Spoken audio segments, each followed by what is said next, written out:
মায়ের কোল খালি হোক এটা আমি চাই না, কারণ আমি তো বাবা মা সব হারিয়েছি, আমি তো জানি হারাবার ব্যথা কত কষ্ট। কিন্তু সেই কষ্ট বুকে নিয়েই তো ফিরে আসছি এদেশের মানুষের জন্য। এখানে আমার তো কোনো চাওয়া পাওয়া নেই। আমি তো আমার ছেলে মেয়ের জন্য কিছু করিনি, শুধু তাদের লেখাপড়া। নিজেই চাকরি করছে, নিজেই পড়েছে, আমি কতটুকু করতে পেরেছি, কিন্তু আমি দেশের মানুষের জন্য করেছি।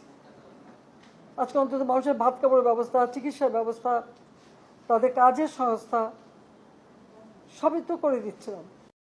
নাটক কম করো প্রিয়, তুমি যে অন্য কারো প্রেমে আসক্ত সেটা তোমার ব্যবহারেই বোঝা যায়।